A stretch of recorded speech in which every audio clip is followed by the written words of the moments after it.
here today to have some fun and, more importantly, to empower you to think differently about how you lead and communicate in every part of your life. There is nothing more important in this world than your belief in yourself. Justin studied body language from a former FBI agent. If you want to be a great leader of other people, you got to first be a really good leader of yourself. To welcome our keynote speaker to the stage, and you are in for a real treat. Justin was absolutely amazing. Justin was great. International speaker and author of the new best-selling book, Bold New You. Justin is an amazing speaker. Justin Patton is a rock star. Justin, wow. Justin, wow. Justin. Justin. So my name is Justin Patton, and I'm an executive leadership coach. First of all, everyone, I just want to say hello. It is so good to be back with you. I feel like I've met so many of you some place along the way. So we have an hour today, and I want to jump in and really just get you thinking about yourself, about how you lead, love, and communicate, all that kind of good stuff. And so we're going to start here. I want to ask you that, what do you think? I asked some of you when you register, what is the most important quality for a great leader to demonstrate? So in the chat box, which I'm going to be having you use a lot, I took the most common answers that you all put in the pre-work prior to this, and these were the 4 most common answers. What would you say? You can just put the word or A, B, C, D. If you said the most important quality when it really comes to leadership is one of these, which do you think it is? Put it in the chat box real quick. I want to see. Yeah. Thank you, Lamar. Good to see you, brother. Yeah. You know what's so interesting? Just look down through all your answers right now. What I find so interesting about leadership, and this is, Sherrod, you talked about how authenticity. No one has a monopoly on what this word means or how to do it effectively. And so this is why I think it's really important to be having these types of conversations.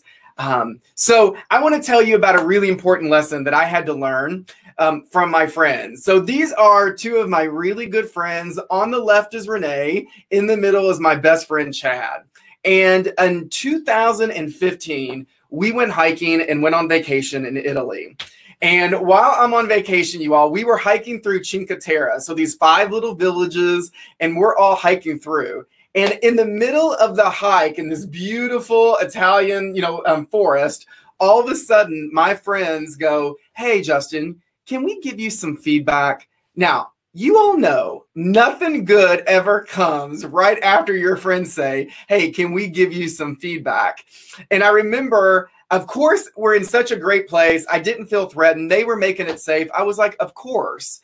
And they gave me a piece of feedback that not only changed my life, but it's really kind of been the premise of how I teach everyone moving forward. And they said, "Justin, we feel that sometimes we either get all of you or we get none of you. And we think the best version of you is somewhere in the middle."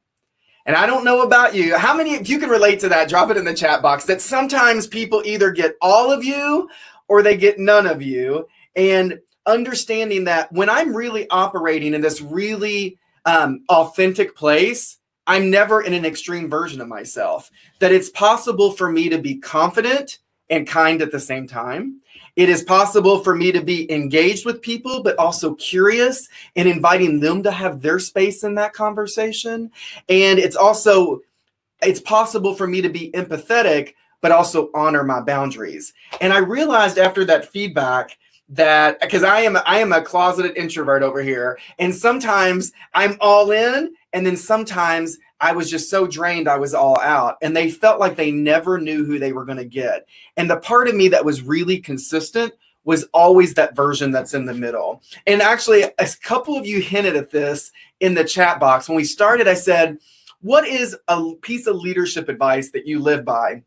The one that I live by after coaching thousands of leaders, coaching people in corporate America, a lot of NCAA athletes and coaches. Though if there's one thing I know for sure, it is this, that if you ever want to be a great leader of other people, you got to first be a really great leader of yourself. So today, this is what I want to do. It's going to be super interactive. We're going to be chatting a lot together, but I want to share with you 3 lessons that really changed the way that I lead, love, communicate in my life, and also have helped the people that I've been able to coach drastically change how they lead, love, and communicate. And for all of you that are coaches out there, what I hope that you'll be able to do is take these specific exercises that we do and use them with your athletes as you're having conversations, just to get them maybe thinking a little bit different about themselves. Now, Mark, I don't know if it was you, but when we were in the beginning, I asked, like, what is this piece of leadership advice you live by? And somebody said, leadership is about influence. That's been said by tons of people. John Maxwell, obviously big leadership guy, says the same thing. I try to make sure every athlete, everyone knows this, regardless of whether they have direct reports or not, that if leadership is about influence, right? If it's really about getting people to see themselves differently, to do more, to be part of a team and create bigger results, then everyone is a leader. Every athlete on that team is a leader because they have some type of influence. The moment they get on social media and start typing their comments and all their friends start liking it or people start liking it, they have influence. And so part of our job is to say, what do we do with the influence that we really have? So this is what I want to know from you. I want you to think of a famous person or leader that you really admire. And I want you to think about, what were the top 3 actions that he or she demonstrated that made you look back at him or her and say, you know what? That's the reason why I admire that leader so much. What would you say those 3 traits are? And I want you to put it in the chat box. Think about it. It could be someone you've reported to. It could be someone that coached you. It could be someone famous that you don't even really know. But if you're saying, I'm going to think about this famous person or this person that I just really admired as a leader, what were the 3 traits that made him or her really stand out and why you respect him or her so much? I'm going to give you about 15 seconds to put those 3 actions in the chat box.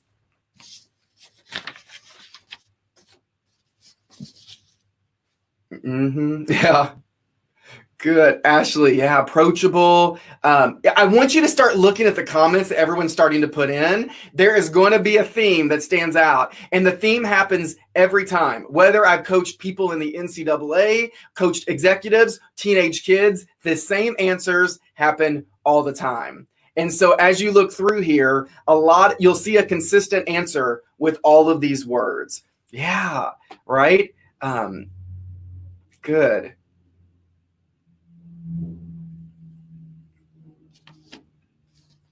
Yeah, and as you put them in, I just keep putting them in. Here's what I want you to know. So I do this in a lot of the presentations that I offer because I think it's so important to think about, we as leaders, if we're going to be seen as credible, it's really based on 3 factors. What makes us credible is our image, our competence, and our character. So image is all about how you look. And I'm just going to give you a little sidebar. This is not really part of this presentation.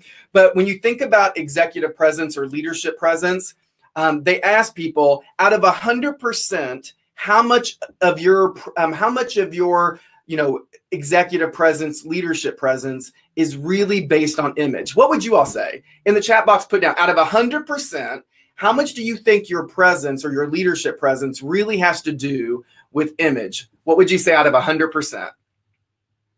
Now, I know a couple of you know this answer, so we're going to give everyone else a second to chime in there. Out of 100%, how much of your presence is really about image? Yeah, look at that. 95, 90, 85. Okay, y'all gonna be surprised here in a second. Yeah.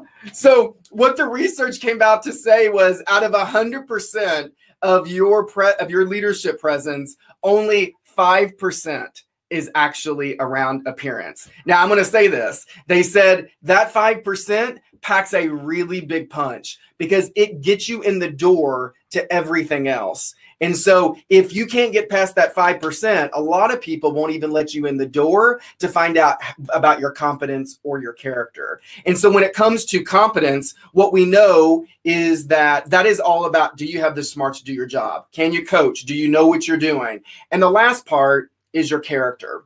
This is why this is so important. We typically hire people for 2 of these. Jamie, you said 5 is what I meant. I love that. You said image. So we typically hire people for two of these elements. We typically fire people or let people go for one of them. Think about athletes. Think about famous athletes, some of the best in their fields. Which two do you think we kind of hire people for versus which one we fire? So if you say we fire people or let people go because of one of these, which one do we let people go for? Yeah, Nisha, I agree. To me, it was kind of mind-boggling when I kind of saw those statistics. And I'll tell you why in just a second. I'll give you the other statistics for the rest. Yeah. So when you look at this, we typically hire for image and competence. We typically let people go because of character almost every time. Think about famous people that ruin their careers. When you think about famous people, who are those famous people that you think about that were maybe some of the brightest people? When it comes to competence, they were on the top of their game. But because they failed to think about their character, they ended up kind of sabotaging their own success, the influence that they could really have. Who are some names that you think about?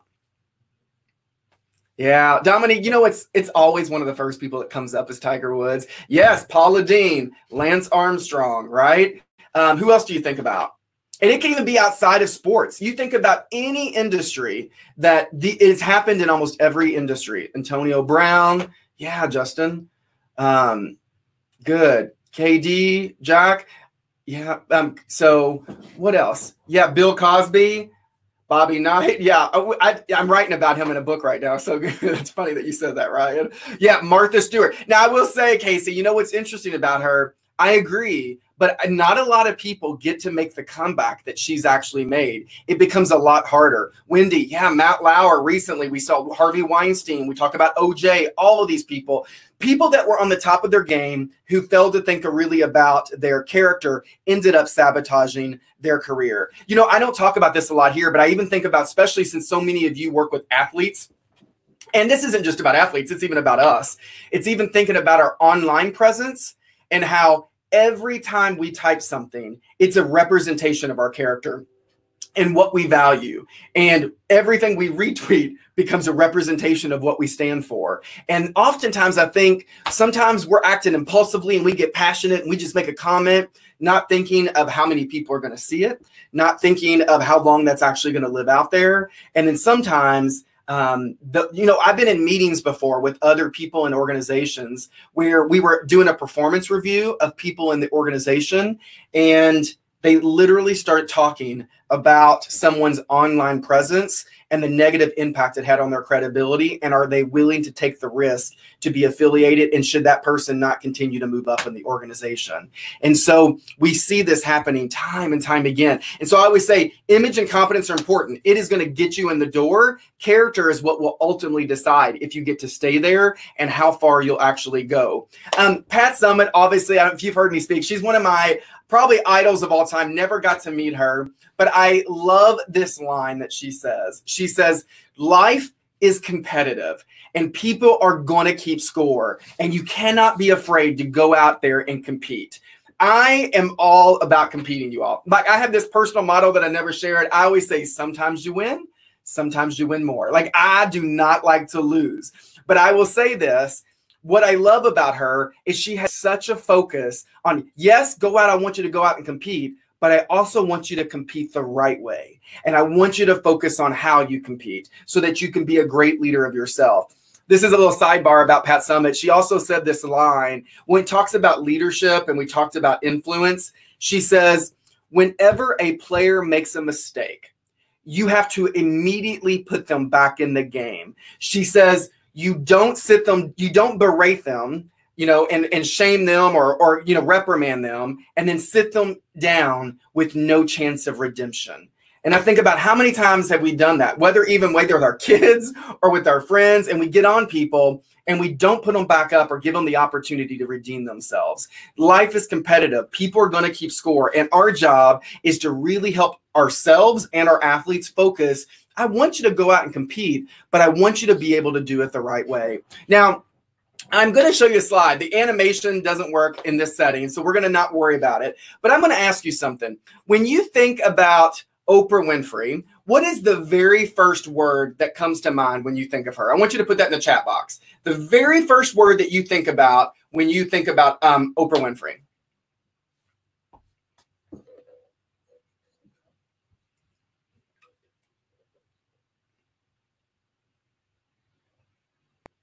It's always money.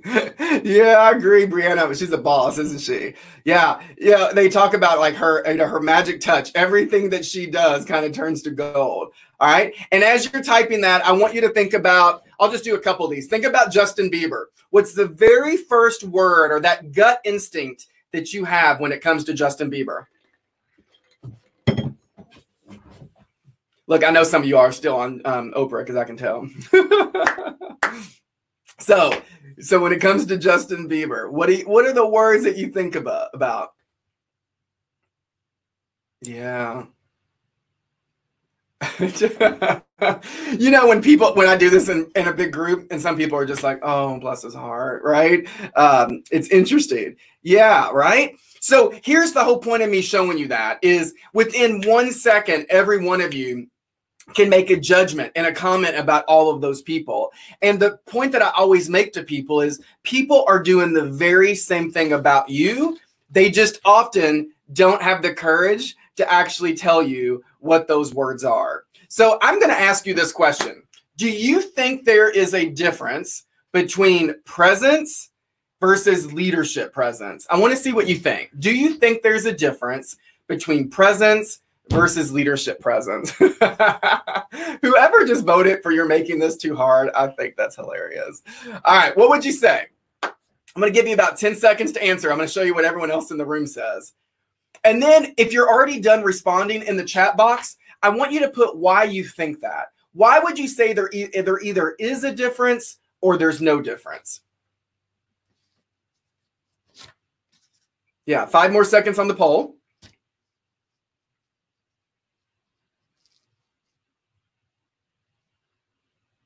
All right, so hopefully you can see the results there. So 79% of the people said, yes, there is a difference. 18% said no. And then 1% of you out there are like, whoo, you're making me think too hard right now. And so, yeah, Bryn says that there shouldn't be a difference. You can be in present but not engaged. Yeah, so let's see. I'm going to look at a couple more. Yeah, Christopher, so when they say there's a difference, why do you think there is a difference? And I'm going to tell you, as you are coming in, I'm going to look at some of those. I want to tell you my opinion. I definitely believe that there is a difference between the two. Only my perspective, and I'm going to tell you why. Presence is the way that we show up and how we make other people feel. We all have presence. Right now, just as easy as you were able to spout off something about, Oprah or Justin Bieber, they leave you with a feeling. You're doing the very exact same thing every time you leave the house, every time you're working with athletes, every time you go in the office, every time you're on a virtual meeting.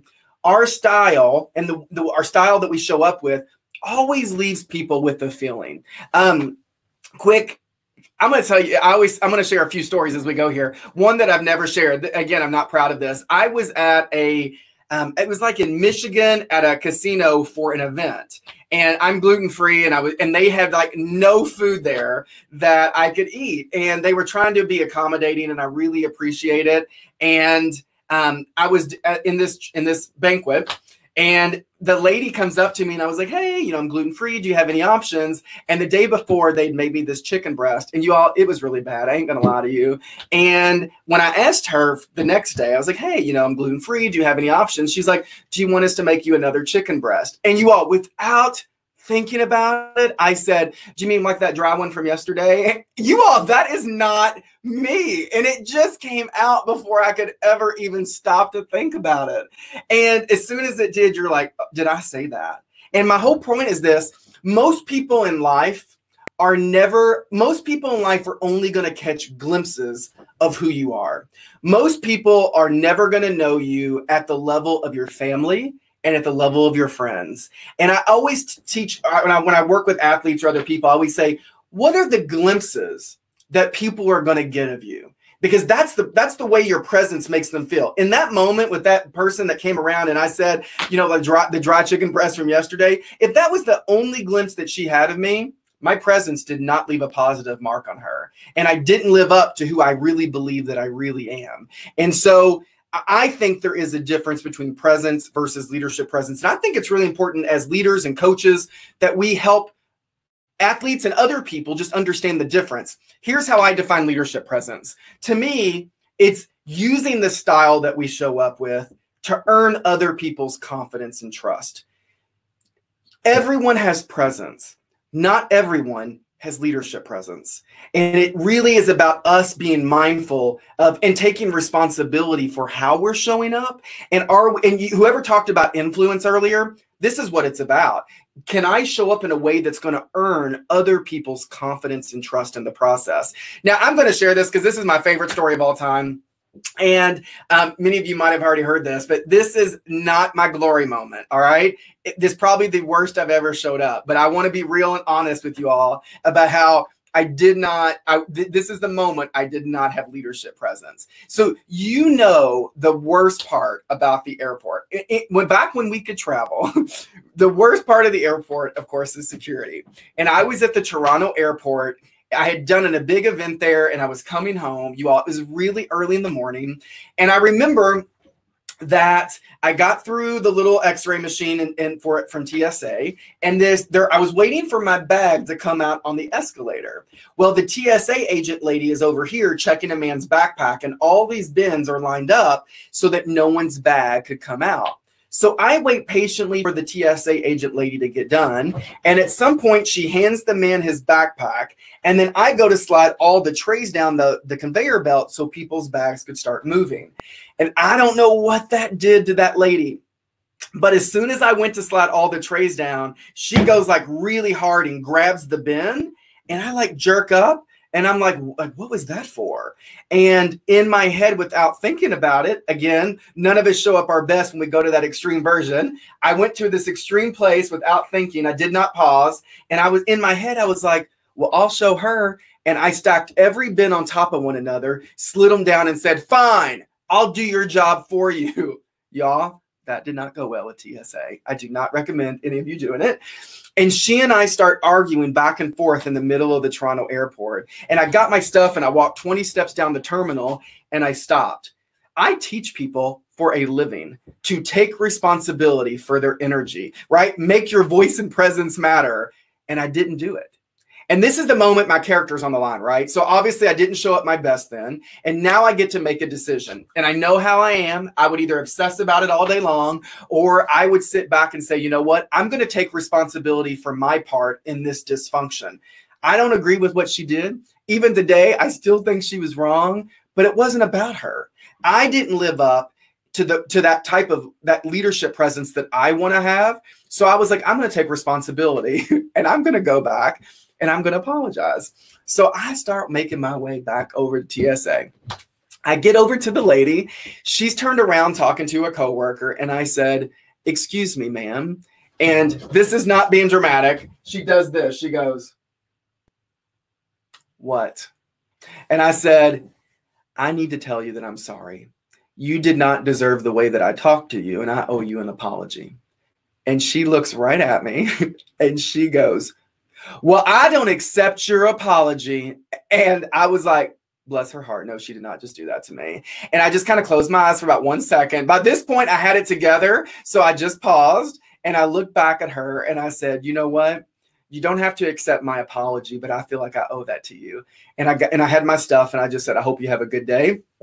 You all, she looked right at me and she goes, well, I hope you have a bad one, and walks off. And I'm like, who does that to people? Right? But it taught me a really important lesson in leadership. And it is this: we are not always going to get it right.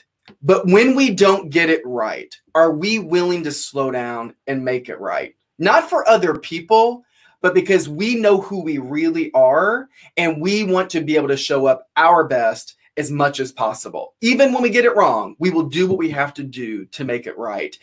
You will never do that when you don't really have a clear understanding of who you are when you're at your best. This is the very first exercise that I do with every person I coach. I believe there's no more important exercise that you're going to do with your athletes or anyone else than this right here. So I'm going to do it with you. And I would really encourage you to do the same exercise with your athletes. I want you to think about a time in your life that you really showed up your best. That one moment that you're really proud of yourself for. And it could be personal or professional. It could be a time you won an award. It could be a time you had a tough conversation, but you made it through the other side in that relationship. It might be, even losing a game, but you're so proud of how the team came together. Anything, being a parent, whatever that is for you. Think about a time you really showed up your best.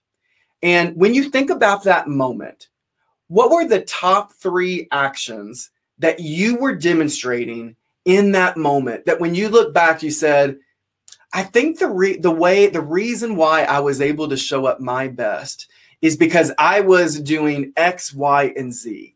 What would you say are those top 3 reasons? I want you to put it in the chat box. If you could say there are 3 actions when I am really showing up my best, it's because I'm really focused on these 3 and I'm demonstrating these 3 actions. What would that be?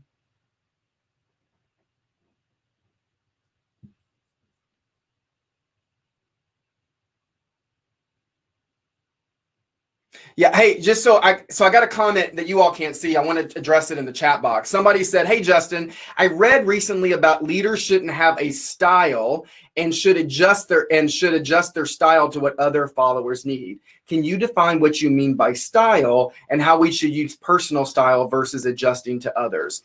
I think when I say style, and especially I'm going to tie it back to authenticity, I think we all have a style that we show up with. Some people are maybe, like my sister is highly empathetic. Like it is just natural for her.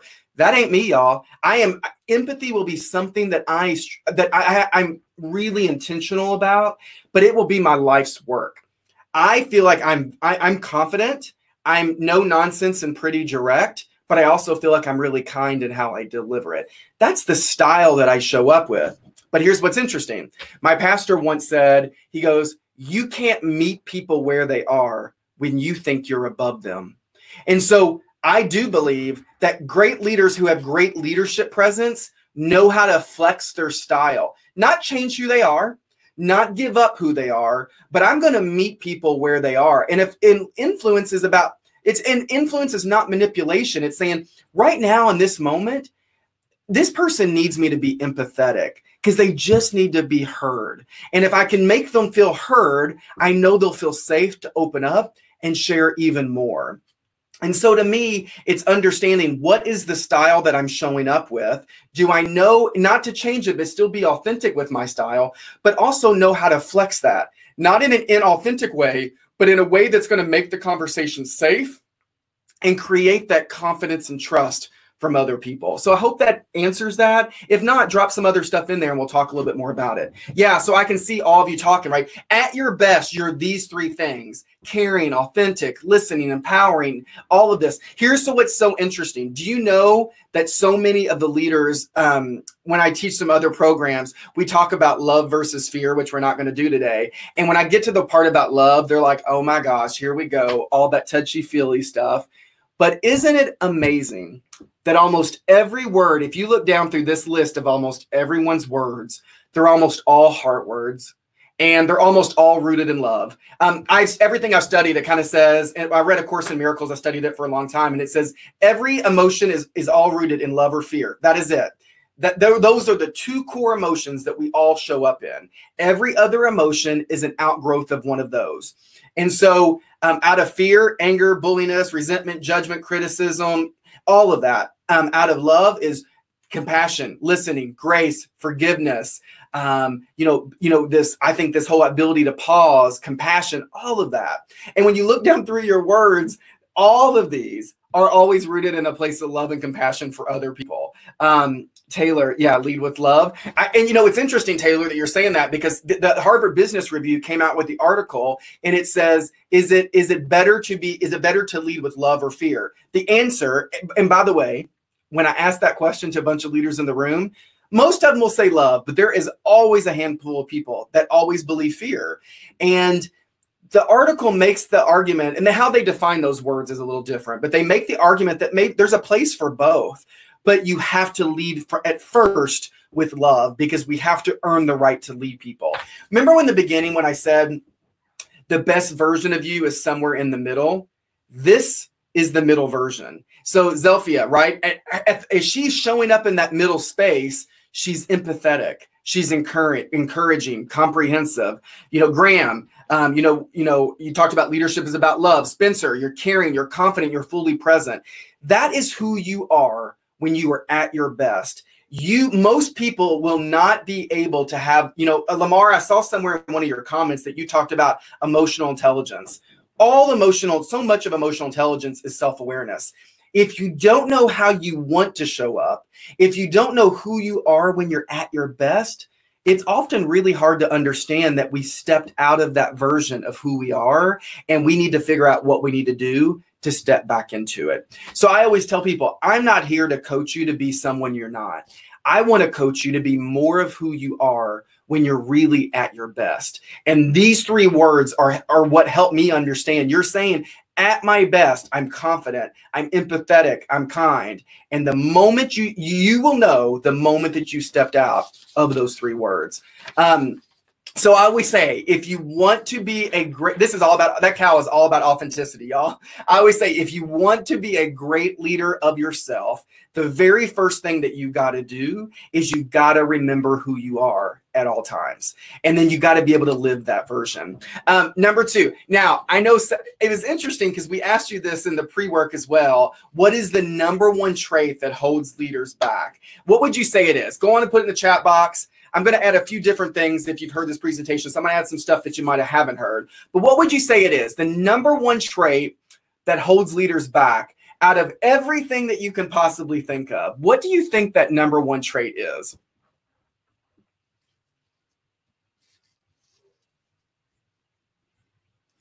Yeah.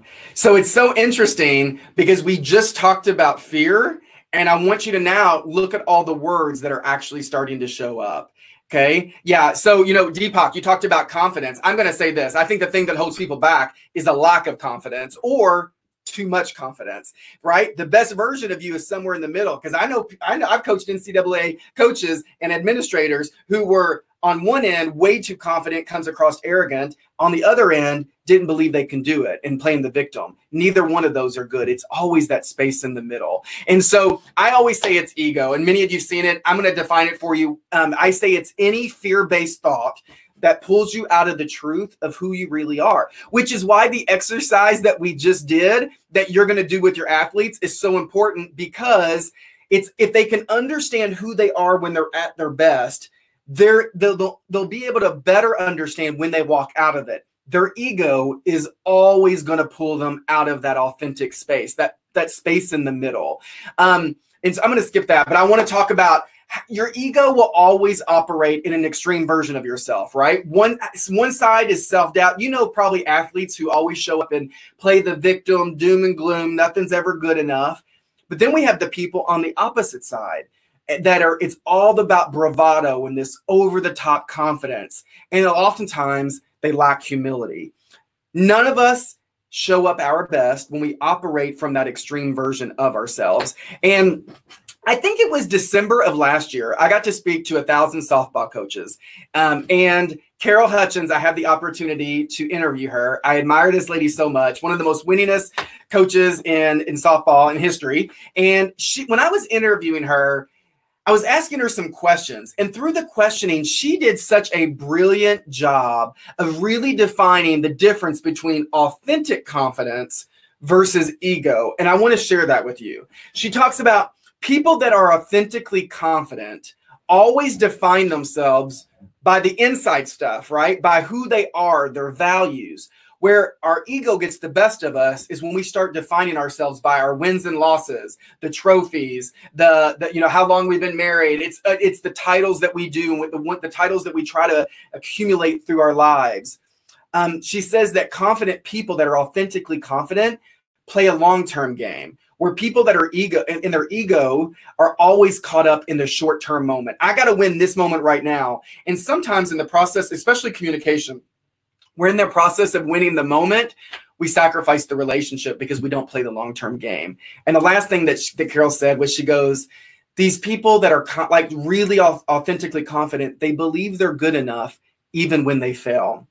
where other people are drowning in perfectionism, and they often hold other people up to unrealistic expectations because they need to win. They need to be right. And so, it's interesting too, because as I share all this with you, I always say we all have ego, and ego is not the problem. It is our lack of awareness that we have an ego that's really the problem. And these will be the characteristics, the actions that you're going to notice from other people when we all step into our ego. Listen, I know that when I know that I've stepped into my ego. Number one way is I become really critical and judgy. So the moment you read something on social media and you're like, oh my God, that person's an idiot, you stepped into your ego. And you'll know that because you all just said, at my best, I am kind, I'm empathetic, and I'm fully present. Well, I'm not kind or empathetic in that moment. I'm critical, I'm judgy, and I'm unaware of the impact that I'm about to have when I post this comment. That's our ego. We typically become all about ourselves and what our beliefs are. We don't try to listen to other people. We don't take accountability. I'm sure many of you have had players this way. And I'm going to tell you, not going to just say even about athletes. In corporate America, I've worked with so many high performers, and a lot of the high performers show up in this space. Why? Because they are rewarded for getting results. And oftentimes they keep getting rewarded for for their results, even when they get them at any cost. And you want to see what's going to erode a team culture or an organization's culture is when they only reward results, but not how people get the results, which is why I always will come back to Pat Summitt, who I always admire. She was winning, one of the winningest basketball coaches of all time, but she also had every player graduate. There was a focus on how you got results in the process. It doesn't mean you'll never have problems, but it means we are going to do everything we can to do it with integrity, to be fair, and not allow this ego space to really dictate our reputation and our future. So I want you to do this. I'm going to challenge all of you, okay? If you could really be honest, because we all, this is your moment to be vulnerable. If you were in an interview with me and I said to you right now, hey, tell me what your number one strength is, what would you tell me your number one strength is? Put that in the chat box. Yeah, thank you, Megan.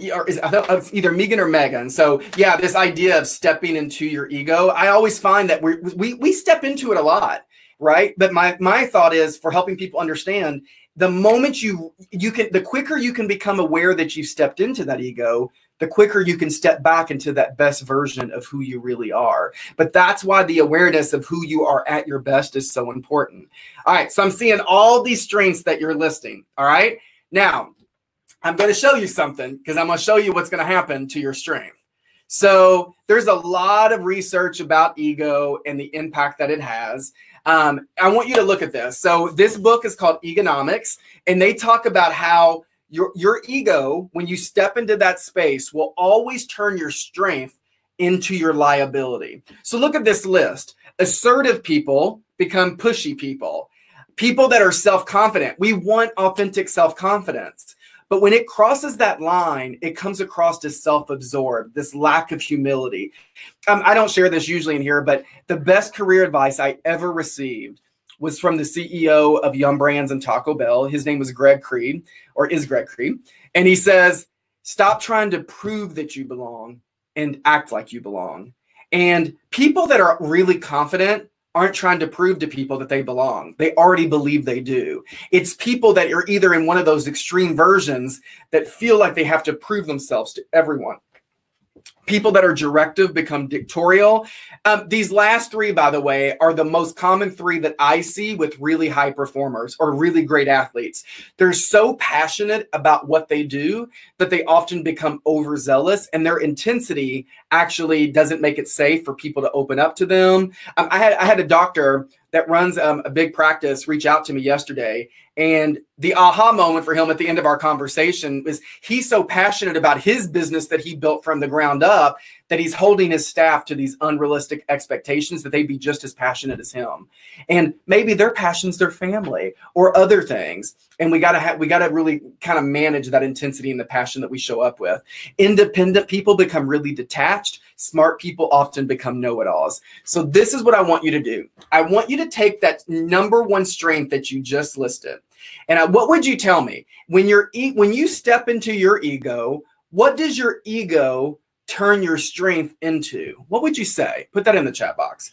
When your ego gets involved, what does it turn your strength into? Yeah. Hey, Taylor, you said, does having an ego cause you to lack accountability? Absolutely. I know I might have went through that slide too quickly, but the slide that I had with all the actions of ego, one of them is you're unaware of the impact, and oftentimes they don't take accountability. Why don't they take accountability? It's because oftentimes they actually don't even believe they're wrong. So oftentimes they won't do that. Yeah. So what does your strength turn into when, oh, Casey, that's such a good one, right? So many times I hear people, right, I become a people pleaser. And so some people, they might be so empathetic as their strength or such a relationship person. One of two things happen. They either detach or they even step even more into tries of pleasing people. They don't set boundaries. They do what everyone wants. And the last person they're always there for is themselves. Yeah, such good clarity on your part. Yeah, same thing, Caitlin. Good. So yeah, woe is me. No one gets it. Yeah, right. So and this is why I think it's so important is don't beat yourself up. We all have ego. Be aware of it. Understand how it's impacting your behavior. I always joke that you will really know how your ego is impacting you when you drive your car. I know we ain't driving a lot right now, but when you start driving again, when you're in your car and that person cuts you off and your immediate response is to flick them off or cuss or honk the horn, every one of us in that moment is not in that middle space of the best of who we are. We are not kind. We are not being confident or empathetic or compassionate. We being judgy, critical. We think our truth and how to drive is the right truth. And these people are idiots and I'm going to show them. The moment you start speeding up and that car is trying to get around you, but you're going to teach them a lesson, you know that you have stepped into your ego. Great leaders and leadership presence would not do that.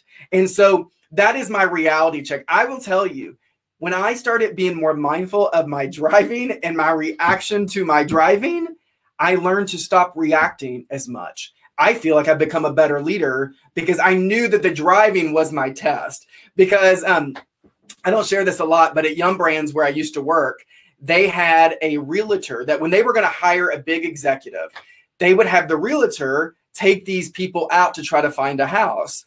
They would have the realtor come back and give the interview committee some feedback on that individual's behavior. Because who were they outside of the business? How were they in the car when they were looking at people's house? Were they still kind and compassionate and all the things that they told them they were? Or did they act like they were above people? Did they have a temper? Did they make off color comments? And so how do you show up? And the more we can manage it outside of even work in other places, I think the better we become up in all parts of our lives. And so if you want to be a great leader of yourself, the second thing you got to be able to do is really be able to keep your ego in check. Now, I want to do this. So if you heard this presentation, this part is completely different. I'm going to fast track this exercise, but I thought this was really important. I love this quote from Mark Twain. He says, the two most important days of your life are the day you are born and the day you find out why.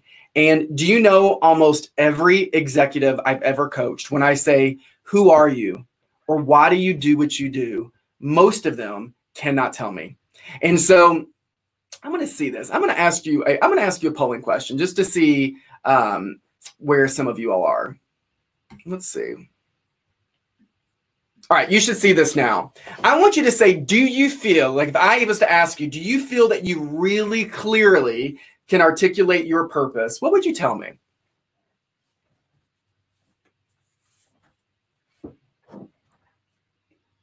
And we won't have time to get into this today, but if you can't articulate it without a title, then you can't articulate it. If you have to say, I'm a coach, or I'm a director, or I'm a this or that, you don't know your purpose, because your purpose isn't a title. All right, I'm gonna give you about 5 more seconds.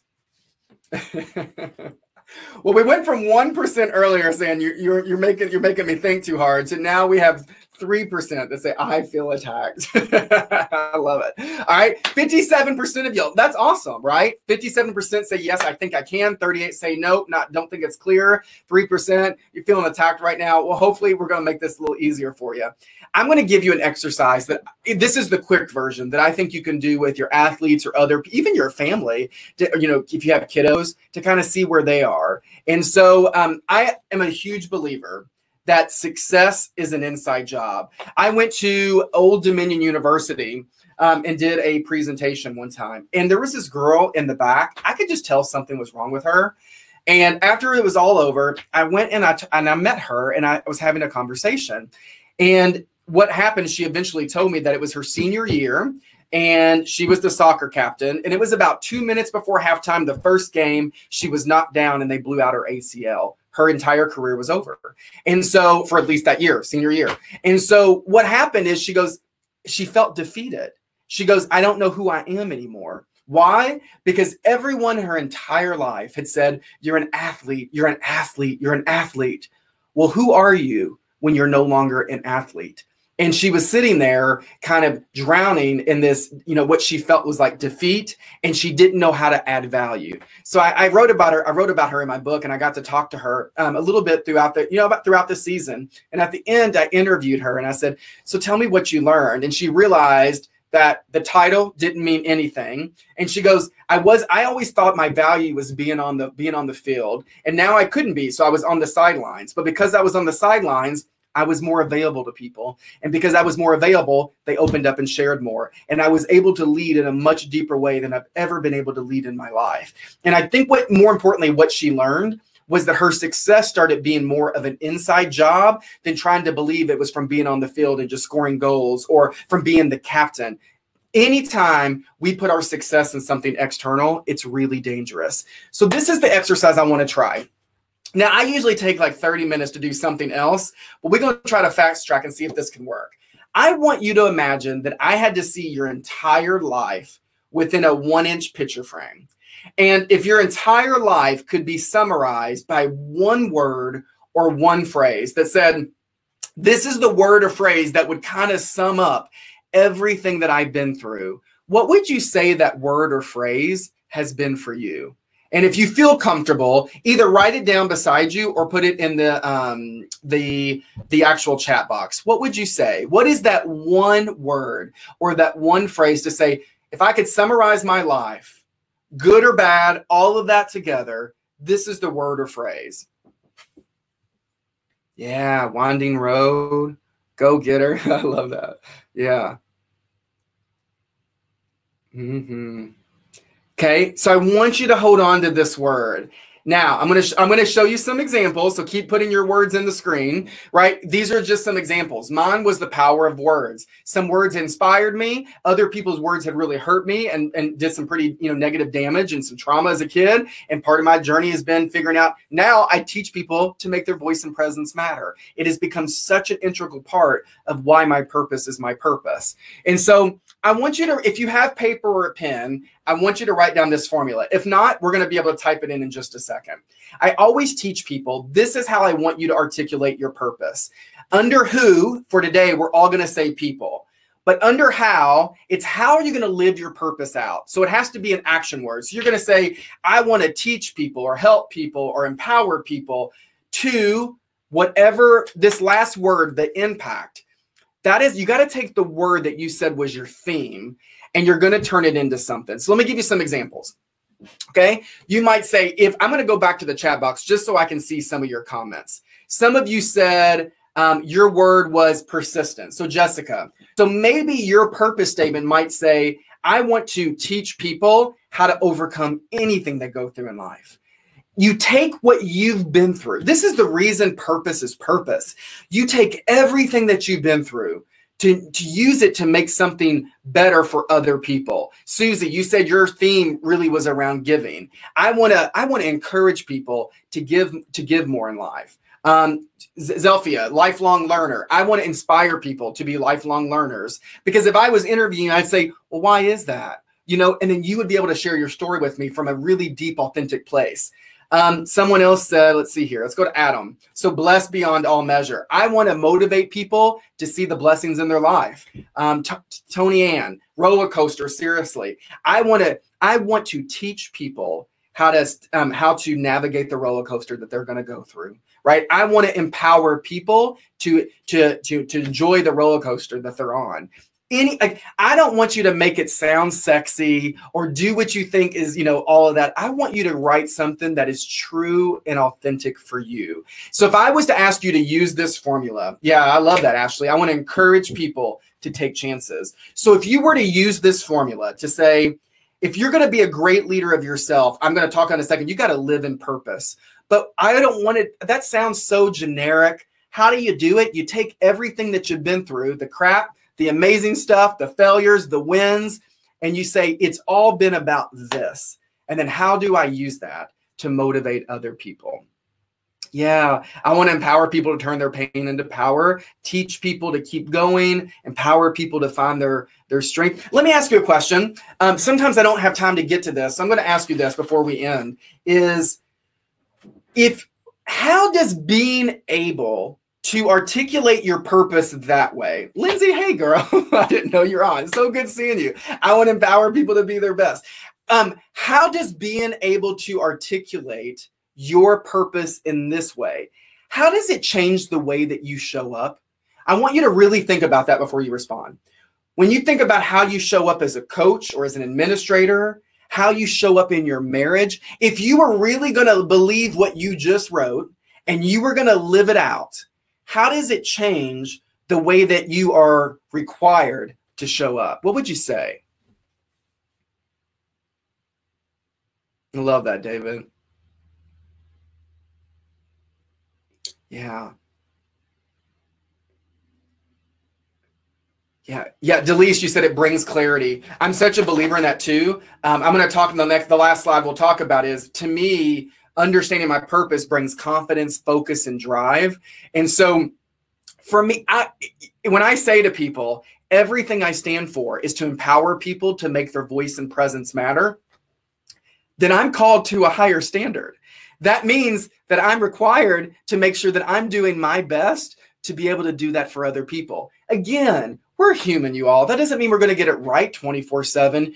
But because I have the self-awareness, that's how I want to show up, I get it right way more often than I actually get it wrong. Yeah. So, Ashley, being more confident, all of that kind of stuff. And so this is what I said. I do think as you figure out what your purpose is, and let me tell you, I was, when I first did this, I was nervous about doing this with younger people, teenage kids.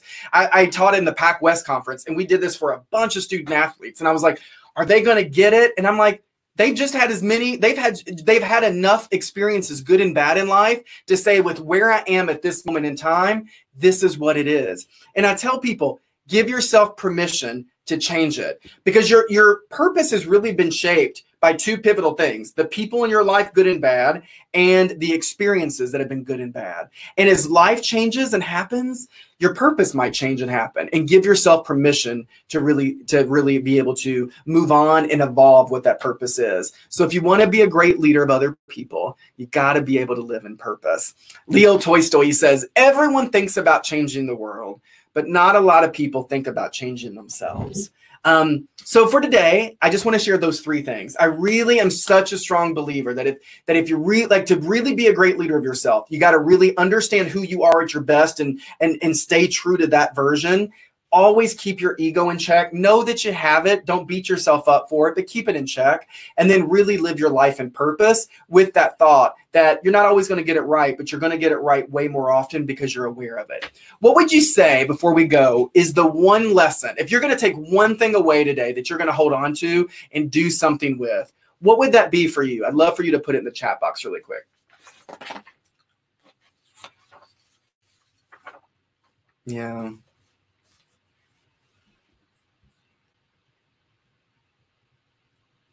I agree. You know, Gloria, it's kind of your point. You said focus on purpose. It'll help you be your best self. To me, when I think about, remember my best friend said, Justin, we think you're the best, either we get none of you or all of you, and the best version of you is somewhere in the middle. That middle area is when I'm not trying to prove myself. I'm really stepped into my truth, my purpose, and I'm doing that, living that out the best that I know how and the best that I can. So I love that.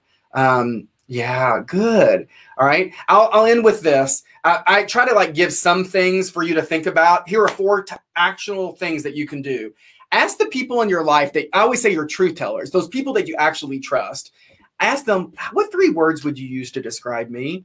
And see if they're anything remotely close to the words that how you said you want to be at your best. And if they're so different, maybe there's some work to do. Don't beat yourself up for it. Say, you know what? That's the opportunity. I think this week, just be aware of when you step into your ego. Watch when you get home or you argue with your kids or you're in the car and something happens. You don't even have to change it right now. The fact that you can learn to see yourself stepping into your ego is big. Maybe think about how you're defining success. And the last, I'm such a believer about sharing your purpose with other people. All right. So I'm going to move on. I'm going to turn this back over to Jeff. Jeff, I just want to say thank you to you and Delise. I appreciate you giving me the space to share it with my NCAA family. I'm such a believer in the work that you all do and how you just lift, younger athletes up. And I'm just so grateful to be part of that family. So thank you for allowing me to be part of it. We still can't hear you, Jeff. There you go. Can you see me this time, Justin? And I can hear you. You can both? Yes. Oh man, amazing. I thought here I was being the invisible man all the way through. Justin, thank you so much for the incredible session with us and helping us kick this off. It was hard for me to come back on here and realize I had technical issues because I was taking so many notes. So thank you. Thank you. And so to everybody, as we're wrapping this up, there's a couple pieces that I did want to share that obviously the technical issues didn't allow me to share at the beginning. So there's a couple things we'll share with you here now. First of all, thank you all for being a part of this opening session. And we wanted to talk a little bit about, even if it is at the end, what we're trying to do here. And so for those of you who don't know who we are, I wanted to give you a couple quick points. So at the Institute for Sport and Social Justice, what our focus really is on using the transcendent power of sport to change the world. And we see ourselves as trying to show up every day for justice and equality. And that's the type of work we try to do. Most of you know our programming, are familiar with us based on what we do around diversity and inclusion, around gender violence prevention education, around leadership development, around those type of topics. So part of what we see happening is that we find ourselves kind of really standing on the shoulders of giants as it relates to finding inspiration from these true heroes of sport, the change makers that we see that really had the heart and courage to stand up for what they believed in and try to create some type of social change through their activism. We see them being true servant leaders who sacrificed a ton for others. One of the ways that we really strive to make a difference is by responding to needs that we see in the community. And I wanted to give you, even though it is at the end here, just context for what we are thinking about.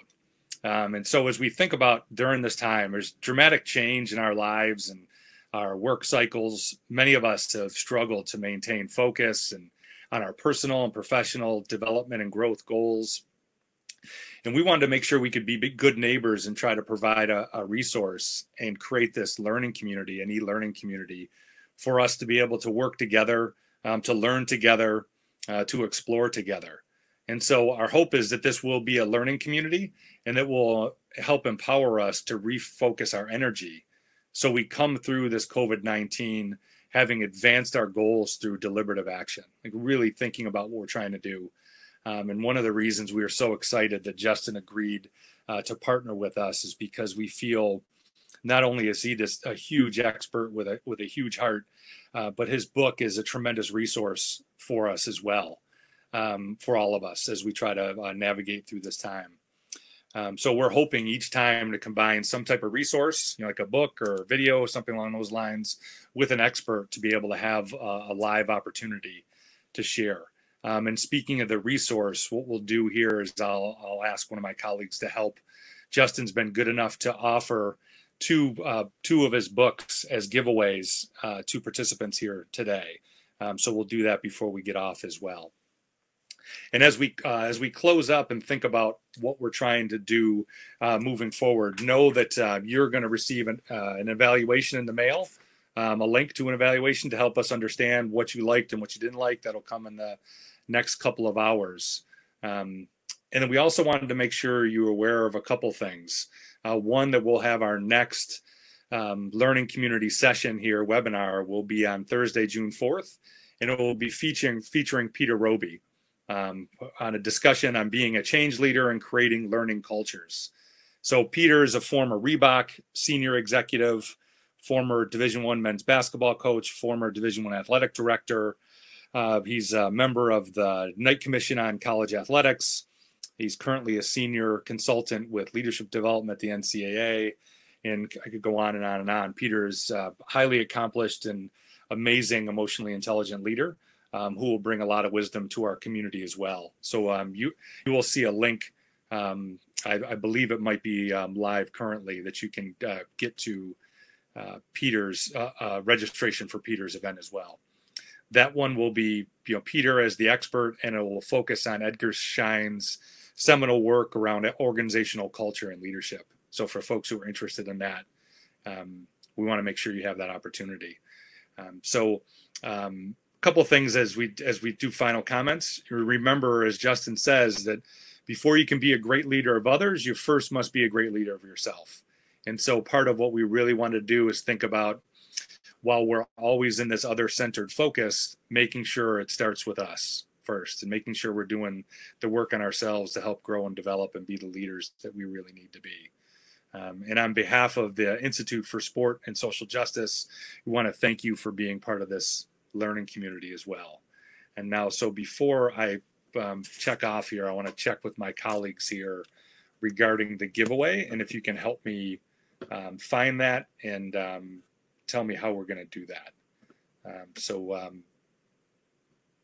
Is one of my colleagues available to help there?